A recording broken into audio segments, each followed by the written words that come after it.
오늘도 예배하는 모든 성도님들에게 주의 은혜가 함께하기를 빕니다. 오늘은 고난주간이 시작되는 종려주일이죠. 유월절을 앞두고 예수님께서 나귀 새끼를 타고 예루살렘 성으로 입성하신 날을 기념하는 그런 날입니다. 그때 제자들 온 무리들이 자기들의 옷을 나귀 새끼 위에 얹기도 하고 타고 가시는 예수님의 그 길 위에 깔아 놓기도 하였다는 겁니다. 그리고 종려나무 가지를 흔들면서 외쳤습니다. 38절의 말씀이죠. 찬송하리로다. 주의 이름으로 오시는 왕이여, 하늘에는 평화여, 가장 높은 곳에는 영광이로다. 행렬하고 계시는 주님을 바라보면서 하늘엔 영광, 땅에는 평화라고 선포하고 있는 거죠. 가장 높은 곳에 하나님의 영광이 드러내고 이 땅에 참된 평화가 이루어지기를 소원하며 외치고 찬양하였다고 말하고 있습니다.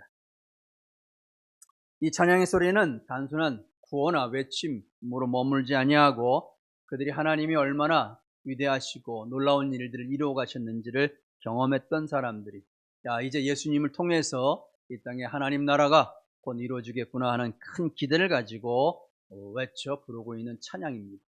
간구의 기도이기도 하고 주 예수의 오시옵소서, 하나님이 오시지 아니하면 이 땅에 있는 모든 아픔과 고통과 온갖 전쟁과 불안, 이 모든 문제들이 해결될 수 없습니다. 하나님만이 이 모든 걸 다스릴 수 있습니다 하는 그런 마음들이 담겨져 있는 환호라고 할 수 있겠습니다. 그런데 모든 무리들이 다 예수님을 향해서 환호하고 찬양하고 있는데 이걸 못마땅하게 여기는 방해꾼들이 있었습니다. 성경은 이들을 바리새인들이었다라고 아주 구체적으로 지적하고 있지. 그들은 오히려 이들을 향해서 못마땅히 여겨서 예수님께 말씀합니다. 당신의 제자들이 이렇게 큰 소리로 외쳐 부르고 있는 거 시끄러우니까 좀 잠잠하게 해달라고, 그렇게 외치지 못하게 해달라고, 기도하지 못하게 해달라고, 그냥 가만히 있게 해달라고 그렇게 예수님에게 꾸짖으면서 강력하게 항의하며 요구하고 있는 바리새인들이었습니다. 그들은 예수님을 원래 인정하지 않았고 예수님이 하는 말씀들이 자기들의 비유를 건드리기도 했을 뿐만 아니라 자신들이 가지고 있는 권위들을 비교하면 예수님의 권위는 감당할 수 없었다고 하는 걸 누구보다 잘 알았던 사람이기도 했죠. 심지어는 많은 백성들이 그 예수님을 따라다니며 환호하는 모습이 못마땅해 여길 수밖에 없었습니다. 비아냥거리게 되기도 하였던 것이죠. 이들에게 잠잠하게 해달라, 큰 소리 외치지 말라 이렇게 얘기할 때 이 바리새인들을 향해서 예수님이 하시는 말씀은 놀랍습니다. 뭐라고 대답합니까? 내가 너에게 말하노니 만일 이 사람들이 침묵하면 돌들이 어떻게 한다고요? 소리 지르리라.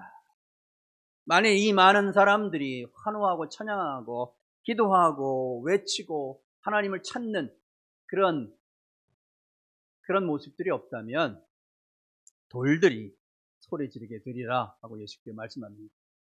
가만히 놔버려 두라는 거죠. 이들이 하지 아니하면 오히려 너희들이 잠잠할 것 같지만 하나님은 돌들을 통해서 역사하신다. 돌들을 통해서 놀라운 일들이 이루어질 것이다. 오히려 그것을 두려워하지 않느냐라고 오히려 그들에게 대답하고 있는 것입니다. 하나님께 영광 돌리고 이 땅에 참된 평화가 이루어지기를 원하며 모든 이들 구원하기를 원하시는 하나님의 역사는 어느 누구도 막을 수 없다는 말씀입니다. 멈출 수 없는 것이죠. 우리가 가야 되는 이 행렬은 계속해서 어떤 조건과 환경 속에서도 담대하게 꾸준하게 밀고 나아가야 되는 길입니다. 예수님의 뒤를 따라서 예수님이 가신 그 길을 따라서 우리도 가라 하는 것이죠. 생각해 보세요. 돌들이 소리 지르리라. 어떻게 돌들이 소리 지를 수 있겠습니까? 근데 예수님은 돌들이 소리 지르라라고 그들의 바리새인들 향해서 고하십니다. 너희들이 상상할 수 없는 놀라운 일들이 일어난다는 걸 말하고 있는 겁니다. 사람들이 잠잠하고 가만히 있으면 하나님은 온 우주 만물의 역사를 통해서 큰 하나님의 계획하신 일들을 이루어 가신다 하는 말씀이죠. 여기는 우리들에게 매우 놀라운 것을 선포하고 있는 겁니다. 하나님은 하나님의 방법대로 하나님의 일을 이루신다는 거죠. 여러분, 우리는 어떤 상황 속에서도 하나님을 믿는다면 나의 생각과 내 경험 속에서는 불가능한 것 같고 또 도저히 헤쳐나올 수 없는 것 같은 현실에 있을 때에도 하나님을 계시다는 믿음을 갖는다면 우리는 그 상황에서 일어설 수 있습니다. 심지어는 인간에게서 한 개인에게서 가장 절망적인 순간은 어떤 순간입니까? 죽음이죠. 모든 게 끝난다고 하는 그런 순간들입니다. 그럼에도 불구하고 하나님을 믿는다면 죽음이 끝이 아니라 죽음은 더 새로운 부활로 하나님의 영광의 자리로 나아가는 새로운 길이라는 믿음을 갖게 되는 것입니다. 여러분, 하나님은 사람이 존재하기 전에, 이미 사람이 이 땅에 생기기도 전에 세상을 만드신 분입니다. 온 우주 만물들을 말씀으로 세상을 창조하시고 만드셨고, 나중에서야 사람을 만드셨죠. 이미 다 갖춰놓으시고 그 속에서 내가 만든 이 모든 자연 환경들을 잘 다스리면서 행복하고 아름답게 살아가라고 하나님께 만드신 겁니다. 사람의 의지, 사람의 노력이 아니라 하나님이 이미 만드신 역사였다는 것을 우리는 생각해야 합니다. 그런데 가만히 돌아보면, 지난 역사를 돌아보면 하나님의 창조 질서의 역사들을 가장 방해하고 망치고 있는 사람들이 누구입니까? 오히려 사람이 오히려 무용지물이 되고 계륵과 같은 존재로서 하나님의 역사 외에 누구보다 가장 빛나는 존재가 되어야 되는데, 오히려 사람이 오히려 하나님 만드신 아름다운 세상을 망치게 되는 그런 죄악된 그런 행동을 할 때가 있는 것을 보게 되죠. 사람이 마땅히 해야 될 사람다워지지 아니하면 오히려 하나님의 역사에 걸림돌이 될 수밖에 없다는 겁니다. 하나님의 일을 찬양하고 영광 돌려야 될 사람들이 오히려 하나님이 하신 일들을 망쳐놓는 사람들이 되어줄 수밖에 없는 것이죠. 우리는 오늘 예수님의 말씀 속에서 사람이기에 누구보다도 하나님을 믿는 사람들이고 예수님을 통해서 구원받은 백성들이기에 우리는 먼저 돌들이 외치기 전에 우리 하나님을 찬양해야 될 줄로 믿습니다. 내가 먼저 하나님을 찬양할 수 있어요. 온 우주 만물들이 역사하기 전에 먼저 하나님의 사람으로서 세상을 다스리고 더 아름답게 갖고 가고, 삐뚤어진 것은 제대로 길을 펴고, 사람들의 상처 있는 곳에는 상처를 메꿔주고, 사람이 해야 될 일들이 있다 하는 말씀입니다. 사람이 온전하게 아름다운 일들이면 세상 그 무엇보다도 아름다운 존재가 되어줄 수 있는 것이죠. 하나님의 역사를 방해자가 아니라 오히려 하나님의 놀라운 일들을 함께 이루어가는 동역자가 되어줄 수 있습니다. 하나님과 함께 일할 수 있는 믿음의 사람이 되는 거죠. 그러니까 우리가 어떻게 하느냐에 따라서 우리는 굉장히 하나님으로부터 인정받고 사랑받는 사람이 될 수 있는가 하면, 오히려 반대로 가장 나쁘고 차라리 자연세계 속에서 사람이 없으면 오히려 자연적 질서가 더 아름답게 이루어질 수 있는 그러한 아주 추악한 존재로도 타락할 수가 있습니다. 이게 사람이죠. 사람이기 때문에 그런 모습을 벗어나야 하는 겁니다. 우리는 돌들보다 더 존귀한 존재로 만들어져 있지 않습니까? 우리 존재 자체가 거리에 있는 돌보다 더 귀한 존재라고 하나님 우리를 말씀하시고 인정하십니다. 그럼 돌들이 하나님 역사를 찬양하기 전에 우리가 먼저 하나님의 하시는 놀라운 일들을 선포하고 세상에 그 아름다운 역사들을 이루어가는 믿음의 사람 되어야 될 줄로 믿습니다. 오늘 저와 여러분이 부름받고 예배하는 백성으로 삼으신 하나님의 놀라운 은혜인 줄로 압니다.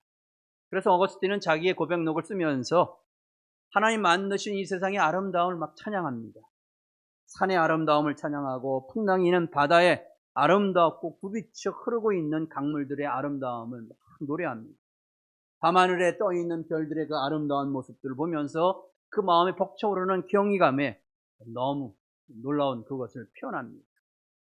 그러면서도 그가 더 하는 말들이, 이 모든 세상의 아름다움을 무엇으로 표현할 수 없을 만큼 놀랍고 귀하지만, 생각해보면 자기 자신의 내면을 달아보니까 사람의 내면을 깊이 들여볼 때 사람만큼 더 아름다운 것이 없구나 하는 걸 깨닫게 되었다는 겁니다. 죄된 인생, 헛된 인생, 욕심으로 가득한 인생, 하나님 뜻과 어긋나게 살아가는 인생이 아니라 하나님의 말씀의 은혜 가운데에 하루하루가 행복하게 기쁨이 넘쳐서 내가 이 땅에 살아갈 그 이후의 소망들을 알며 살아가는 그 삶의 그 모습이 그 사람이 너무 아름답더라 하는 겁니다.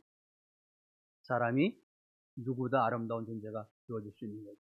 그 세상 뭐 어떤 존귀한 것보다 더 귀한 분으로 하나님 우리를 부르셨다는 겁니다. 많은 사람들이 유월절을 지키기에 예루살렘에 막 모여들었습니다. 왜냐하면 모두가 다 예수님의 예루살렘 입성을 찬양하기 위해서 모여든 것이죠. 그런데 당시에는 이 예루살렘 입성하는 행렬에는 두 행렬이 있었다고 합니다. 한 행렬은 당연히 예수님과 제자들의 행렬이었습니다. 그리고 또 다른 행렬은 같은 시간대에 반대편에서 오는 로마 군대의 행렬이 있었다고 합니다. 이때는 유월절을 앞두고 있었기 때문에 유월절, 이스라엘인들에게 있어서 유월절이란 우리들의 말로 반하면 독립기념일이기도 합니다. 민족 해방날이기도 한 거죠. 식민지로 살았던 일제로부터 우리가 독립되었던 날인 것처럼 민족이 해방되었던 날이, 애굽이라는 나라에서 노예로 살던 이들이 해방된 날이 바로 유월절을 기념하고 있는 겁니다. 유월절은 모든 이들에게 억압과 구속으로부터 자유를 선포한 그런 날인 것이죠. 그러니까 이 날이 되면 많은 사람들이 하나님의 놀라운 역사를 찬양하고 이 민족이 다시 하나님의 은혜 가운데 해방될 것이라고 기대하고 있었던 겁니다. 그런데 현실은 어떻습니까? 그렇게 하나님의 은혜 가운데 해방됐던 민족이지만 여전히 당시에 예수님 당시만 해도 여전히 이들은 로마라고 하는 또 다른 제국주의에 의해서 지배를 받고 있었던 것이죠. 그러니까 이날 이 유월절만 되면 전 세계에 흩어졌던 사람들이 유월절을 지키러 오면서 하나님의 은혜 역사들을 간구하는 겁니다. 이 나라 이 민족이 빨리 자유의 나라가 되게 해달라는 그런 간구를 드리게 되는 거죠.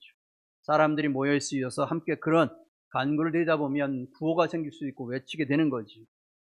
찬양하고 주님의 이름을 높이 불렀던 이 찬양은 하나님의 역사를 간구하는 외침이기도 했습니다. 마치 시위대가 시위하는 것과 같은 모습으로 비춰질 수도 있던 것입니다. 당시에 그래서 이것을 정치가들은 두려워했습니다. 사람들이 모여서 집단적으로 항의하고 외치면, 구호를 외치고 정치가들의 요구를 하게 되면 그것이 큰 힘이, 압력이 되기도 하는 것이지. 그래서 역사적으로 보면 정치가들은 언제든지 대중들을 뿔뿔이 흩어지기를 원하지 모여있기를 원하지 않습니다. 어떤 광장에 모여서 그들이 어떤 생각을 주고받고 서로 토론하고 주장하는 것들을 용납하지 않습니다. 당시에 정치가인 빌라도가 예루살렘에 모였던 이 사람들이 이런 밀란을 일으켜서 두려워해서 로마 군대를 이끌고 로마 군인이 타고 있는 말을 앞장 세워서 타면서 자기의 군대, 영화에 보면 로마 군대들이 가본 입고 발 맞춰서 걸어오고 있는 모습이 얼마나 이렇게 힘 있는 모습으로 비춰집니까? 바로 그런 행렬로 예루살렘을 입성하고 있는 겁니다. 왜냐하면 백성들에게 너희들 까불지 말아라. 로마라고 하는 나라가 얼마나 힘 있고 위대한 나라냐. 함부로 너희들이 저항하다가는 다 죽을 수밖에 없다는 것을 시위로 보여주는 겁니다. 행렬을 통해서 빌라도는 그렇게 보여주려고 했던 거죠. 그런데 이 같은 날 같은 시간대에 반대편에서 예수님이 나귀 새끼를 타고 사람들의 환호를 받으면서 입성하고 있는 것이죠. 정반대의 모습입니다. 말은 군대의 승리를 상징하고 있는 그런 동물이지, 반대로 나귀는 그렇지 않습니다. 아무도 눈여겨보지 않는 그런 존재들입니다. 그럼에도 불구하고 예수님은 그 나귀를 타고 오셨습니다. 이 말씀은 스가랴 선지자의 예언의 말씀을 예수님께서 이루기 위한 것으로, 일부러 예언의 말씀을 성취하기 위한 것으로 사용했던 것을 보게 됩니다. 스가랴 선지자의 말씀을 기억하고 있었던 많은 백성들이 이제 예수님이 이 땅에 예루살렘에 입성하셔서 다윗 왕이 세웠던 그 나라를 다시 회복시킬 것이구나 하는 기대가 그들에게는 있었던 겁니다. 그들은 간절한 소망들이 있었던 것이죠. 예수님은 제자들을 보내서, 마을로 보내서 나귀 새끼를 가져오게 하는 일들을 하게 되었죠. 여러분, 예수님이 왜 나귀 새끼를 타고 가셨는지, 왜 그 길을 통해서 하나님 나라가 이루어질 것을 많은 이들에게 보여줬는지 우리는 잘 알아야 합니다. 사람들은 말을 타고 오는 메시아를 기대합니다. 그러나 스가랴 선지자와 이사야와 같은 선지자를 통해서는 앞으로 다가올 메시아는 고난받는 종이요 나귀 새끼를 타고 오는 종임을 선포하고 있습니다. 하나님의 구원의 역사의 방법이 달라진 겁니다. 하나님이 세상을 구원하시는 방법이 달라진 거죠. 세상 사람들은 힘의 논리에 의해서, 군사적인 힘에 의해서 세상을 다스리면 평화가 이루어질 것으로 기대하는 겁니다. 그러니까 군대를 강화시키고 경제력을 강화시키고 해서 다른 나라들을 함부로 덤비지 못하도록 만든 거 아니겠습니까? 힘의 논리에 의한 균형의 상태를 평화라고 이야기하고 있습니다. 여러분, 이것이 한 나라만 그런 것이 아니라 사람들에게도 그렇습니다. 사람들도 다른 사람보다 더 많이 가져야 되고 더 많이 배워야 되고 더 그렇게 가질 수 있는 것은 내가 그래야 다른 사람으로부터 업신여김을 받지 않는다는 생각 때문에 그렇습니다. 진정으로 사람이 사람 도와주고 존경을 받는 것이 그런 외적으로 드러난 지위나 그런 힘에 의해서 주어지는 것이 아니라 그 사람 내면 속에 있는 하나님이 계시고 하나님의 사람이라고 하는 그 존귀함을 회복한 사람에게 나타나는 빛이 있는데 내면이 허무하니까 자꾸 사람들은 외적인 것을 통해서 자기의 힘을 드러내려고 하는 것입니다. 군사적인 힘, 세상에 로마 군사를 통해 세상을 만들려고 하는 것, 오늘 이 시대에도 동일하게 이루어지고 있는 모습들 아니겠습니까? 그런데 예수님은 그 길을 걸어가지 않습니다. 평화의 길은 다른 방법으로 이루어질 수밖에 없다. 진정한 사람과 사람, 나라와 나라 사이 속의 평화는 힘의 논리가 아니라 사랑의 원리여야만 되는 것을 말씀하고 있는 겁니다. 섬겨주고 내어주고 끊임없이 포기하지 않고 사랑해야만, 자기를 내어주는 사랑이어야만 진정한 평화가 이루어질 수 있음을 말하고 있는 겁니다. 여러분, 그렇지 않습니까? 부부간에 또 이웃들 간에 또 교우들 관계도 마찬가지입니다. 진정한 평화를 이룰 수 있는 것은 그 사람보다 내가 낫다고 하고 더 많은 걸 안다고 주장하고 더 많은 걸 가진 것을 의시하면 사람 관계가 불편해지기 시작합니다. 그러나 다른 사람이 무슨 얘기를 하더라도 어머니 같은 마음으로 들어주고 이해해주고 그리고 점점점 누가 뭘 해도 다 받아주고 그의 속상한 마음을 이해해주는 그런 사람이 있기 때문에 오히려 평화스러워지고 따뜻하고 화목한 그런 교회가 되어질 수 있습니다. 여러분, 하나님의 역사는 힘의 논리가 아닙니다. 내 안에 하나님이 계시다면 하나님이 역사한다는 걸 믿는 사람이 가장 낮아지고 자기를 내어주는 사랑을 통해서 귀한 역사가 이루어지는 줄로 믿습니다. 이것이 우리가 예수님이 나귀를 타고 가시오 예루살렘 입성하는 이 평화의 왕, 하늘의 영광을 드러내시려고 하는 이 예수님의 모습을 우리가 배워야 될 줄로 믿습니다. 세상은 스트롱맨들을 원하지. 참 걱정입니다. 우리가 살고 있는 이 세상이 점점점 세계 한 나라가 문제가 아니라 여러 나라들마다 이제는 세계가 하나다고 서로 형제라고 생각했던 시대가 지나가고 이제는 나 살아가고 내 나라가 먼저다라는 주장들을 하고 있는 시대에 살아갑니다.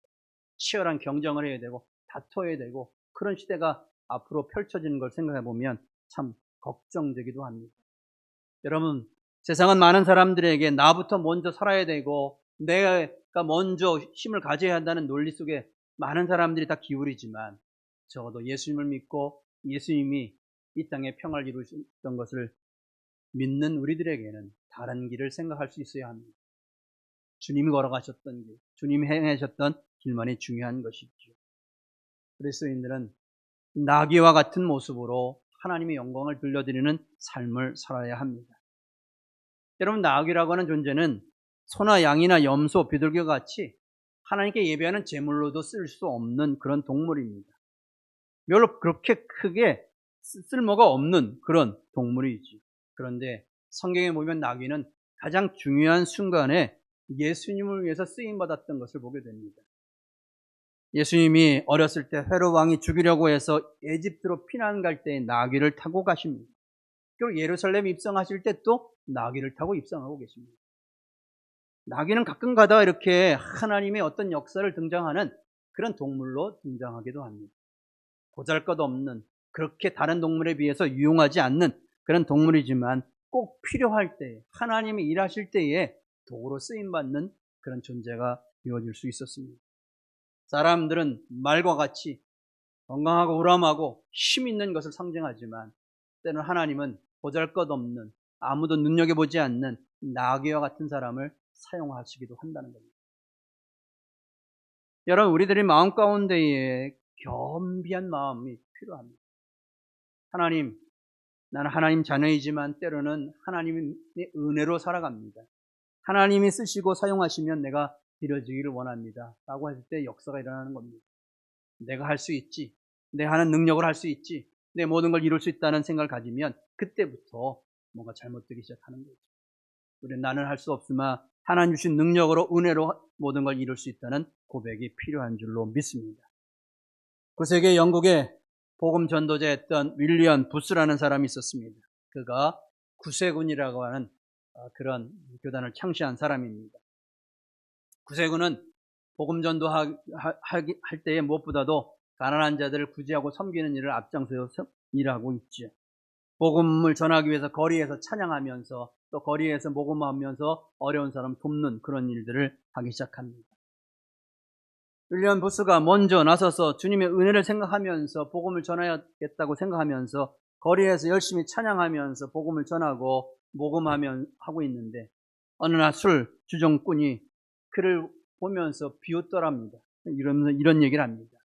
이 험악하고 고달픈 이 세상인데 그런 노래나 부르고 있으면 세상이 달라질 수 있겠냐 하고 비난하기 시작합니다. 내 노래가 뭐하러 필요하냐 그러면서 막 그를 쫓아내기도 합니다. 그런데 윌리엄 부스는 그런 이야기를 들으면서도 아무런 이렇게 대답을 합니다. 오늘 성경에 있는 말씀 그대로 이야기합니다. 만약 내가 침묵하면 이 거리의 돌들이 하나님을 찬양할 것이다. 그것이 구세군 운동의 시작이었습니다. 많은 사람들에게 하나님 사랑을 증거하는 도구로는데 보잘것없고 비교할 수 없지만 내가 가만히 있으면 하나님은 돌들을 통해서 하나님의 구원의 역사를 이루실 것이다. 그 돌들이 외치기 전에 나는 찬양하고 사람들이 듣지 아니하고 많은 사람이 스쳐 지나가지만 그래도 하나님 나의 찬양을 들으시고 사람들의 마음을 감동시킨 사람들이 헌금하고 그들을 함께 찬양하면서 귀한 역사 이루어질 것을 기대했던 것입니다. 여러분, 하나님을 믿고 일하는 사람들이 가지고 있는 마음속에는 이런 나를 통해 이룰 수 있는 일들이 있다고 하는 것, 내가 가만히 있으면 돌들이 외칠 수밖에 없다는 것을 기억해야 합니다. 그리고 오늘 말씀 속에서 또 명심해야 될 중요한 부분들이 있는데 그것은 우리는 세상 사람들과 다른 삶을 살아갈 수밖에 없는 존재임을 고백해야 합니다. 구별된 존재임을 알아야 하는 거죠. 섬김과 다른 세상 사람의 방법으로 교회를 이루려고 하고 복음 전하려고 아무리 애써도 그것은 좋은 성과를 낼 수가 없다는 겁니다. 하나님이 일하시는 평화의 방법으로 낮아짐을 통해서 자기를 부인하고 십자가를 지는 길 외에는 다른 길이 없다는 것을 우리가 깊이 생각해야 하는 겁니다. 그래서 예수님은 로마 군사와 같은 모습이 아니라 나귀를 타고 예루살렘에 입장하고 계셨던 것이죠. 그런데 우리가 깊이 기할 것은 분명히 우리는 믿는 자고 다른 세상 사람과 다른 삶을 살아가는데 때로는 우리가 누구인지를 분명히 생각하는 게 중요합니다. 분명히 세상 사람들과 다르게 평화의 방법으로 예수님만이 우리의 구원자이시고 예수님을 통해서 하나님 나라가 이루어질 것을 기대하고 살아가는데 그래서 막 찬양하고 기도하고 간구하고 부르짖고 예수님에게 찾아와서 막 호산나 호산나 라고 부르고 외치는 이런 외침까지는 할 수 있는데 때로는 여기에만 머물면 우리는 진리의 절반만 붙들고 있다는 겁니다. 예수님의 구원의 반쪽만 이루고 있을 뿐인 것이죠. 생각해 보세요. 분명히 이들은 로마 군인과 달랐고 바리새인들과 달랐습니다. 제자들과 수많은 무리들은 바로 이제 예수님이 구약의 예언자들의 말씀을 성취시키는 분으로 이제 그동안 병든 자를 고치고 귀신들을 쫓아내면서 하나님 나라 복음을 전하는 그 모습을 제자들은 똑똑히 보았습니다. 야, 진정으로 신년의 때가 이 땅에 왔구나. 하나님 역사의 때가 왔구나 알았습니다. 이제는 개인이 아니라 온 나라가 구원받겠구나 하는 기대가 있었던 겁니다. 그런데 이렇게 주 예수의 오시옵소서라고 환영하고 찬양하던 이들의 백성들이 이 환호가 어떻게 바뀝니까? 불평하고 원망하는 것으로 바뀌게 되죠. 호산나 호산나 하고 찬양하던 이 목소리는 십자가에 못 박아라는 말로 바뀌어버렸습니다. 같은 백성들입니다. 분명히 로마인들과는 다르고 바리새인들과 다른 존재들인데 하나님의 은혜의 역사를 누구도 알았던 사람들인데 이 백성들이 예수님이 자기들이 기대하던 대로 다윗왕과 같이 나라를 다시 회복시킬 줄 알았는데 예수님이 예루살렘에 들어와서 하신 일들이라 보니까 성전을 정화하고 심지어는 너무나 무기력하게 체포되어서 재판받고 재판받는데 너무나 억울한 누명을 쓰는데 아무런 변명도 하지 않습니다. 아주 무기력하게 십자가에 달려 돌아가시는 그 모습을 보니까 백성들이 화가 나기 시작했습니다. 기대했으니까. 여러분, 기대가 크면 클수록 실망도 큰 걸 아시죠?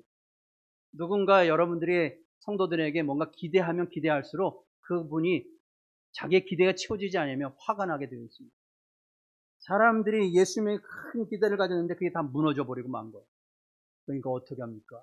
예수님을 찬양하던 목소리들이 예수님을 저주하고 비난하는 목소리로 바뀌어버렸습니다. 왜 그럴까요? 이들은 구원의 완성을 이루어야 되는데 반쪽에 머물러 있었던 겁니다. 평화의 왕이신 나귀를 타고 가신 예수님은 십자가를 지시는 걸 통해 자기가 죽으심을 통해서 하나님 역사가 나타나도록 하는 거였습니다. 돌들이 일어나 소리 지르듯이 내가 죽으면 내가 구원하는 것이 아니라 예수님은 내가 죽으면 하나님이 나를 살리신다는 믿음을 가지신 겁니다. 내가 죽으면 하나님이 나를 살리신 겁니다.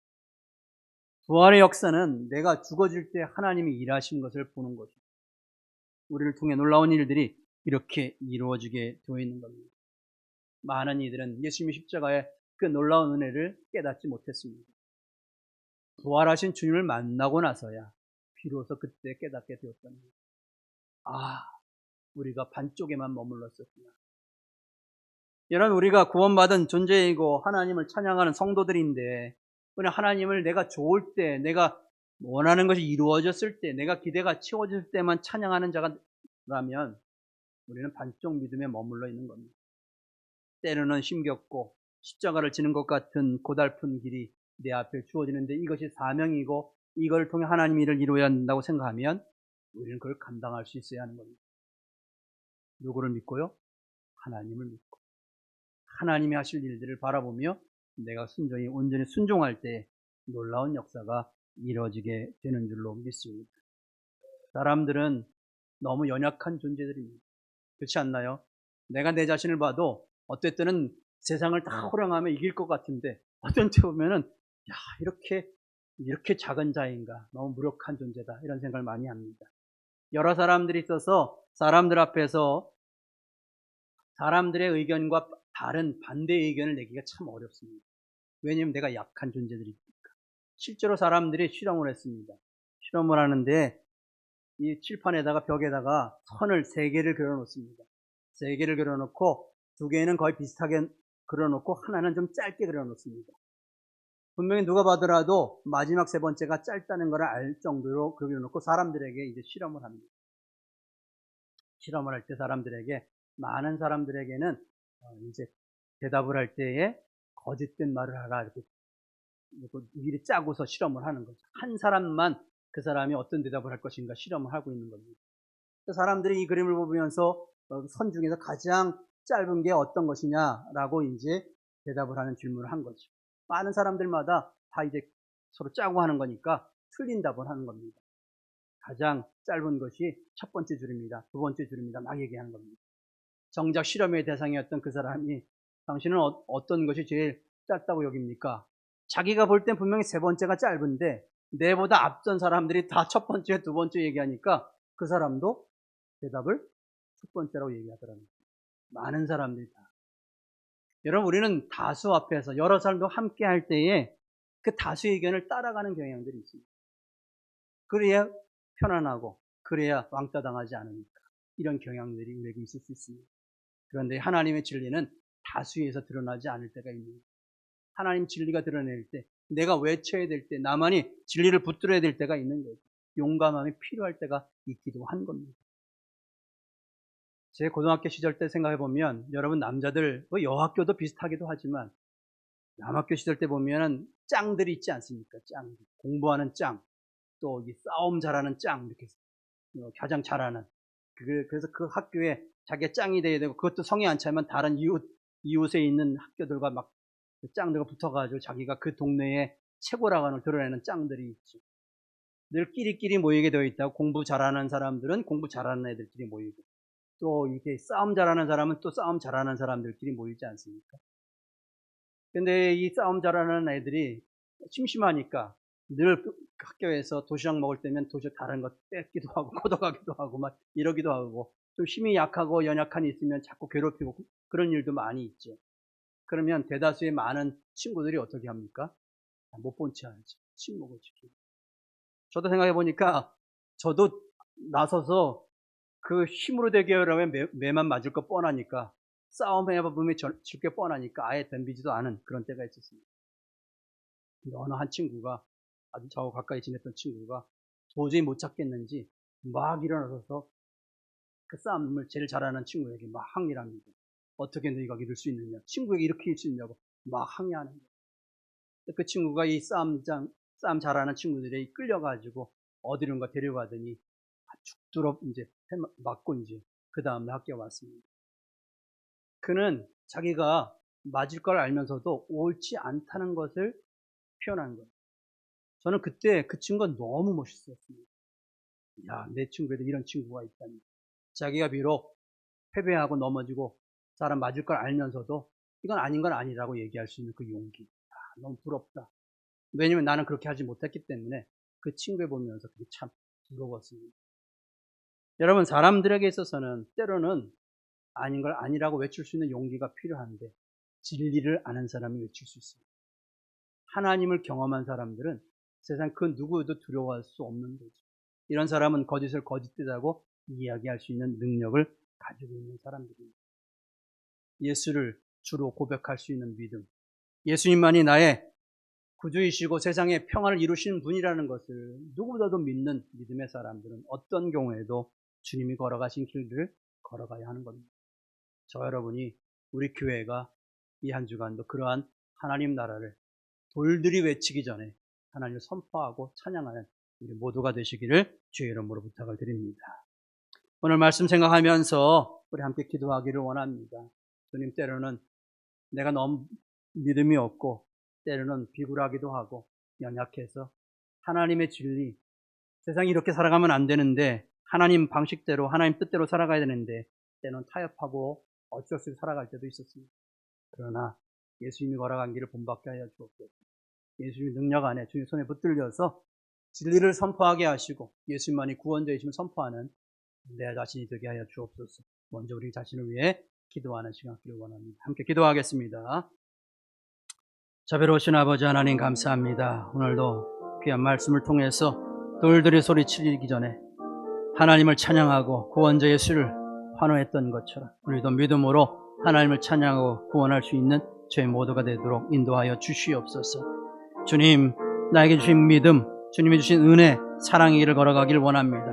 세상 사람들이 걸어갔던 방식이 아니라 하나님의 길을 걸어가기를 원합니다. 예수님이 걸어가셨던 그 믿음의 길을 걸어가기를 원합니다. 나를 통해서, 우리를 통해 놀라운 하나님의 역사가 일어날 줄로 믿습니다. 하나님 축복하여 주시옵소서. 새롭게 하여 주옵소서. 구원의 능력을 하나님 만방에 증거 선포하게 하여 주옵소서. 내가 가만히 있고 잠잠하면 하나님은 돌들을 통해서 하나님 역사하시고 하나님의 이름을 찬양한다는 말씀 늘 부끄럽게 마음에 새기게 하시고 언제나 주님 앞에 오늘 설 수 있는 우리 모두가 되도록 인도하여 주시옵소서. 감사하며 예수님의 이름으로 기도드리옵나이다. 아멘. 자비로우신 아버지 하나님, 감사합니다. 예수님이 우리를 구원하시기 위해 주님의 말씀을 삶으로 이루시고 예루살렘의 나귀를 새끼 등에 타고 올라가시며 이 땅에 참된 평화가 이루어지기를 선포하고 또 십자가의 길을 걸어가셨던 것을 말씀을 통해 깨닫습니다. 부끄러운 자 되지 않게 하시고 끝까지 주님의 길을 따를 수 있는 우리가 되게 하여 주시옵소서. 어떤 순간에도 하나님, 나의 능력이 아니라 내가 하나님 앞에 모든 것 전적으로 내어놓을 때에 주님 나를 사용하신 줄로 믿습니다. 하나님의 능력, 하나님의 역사가 나와 나의 가정, 우리 교회를 통해 놀랍게 나타나게 하여 주시옵소서. 모든 것 감사하며 예수님의 이름으로 기도드리옵나이다. 아멘.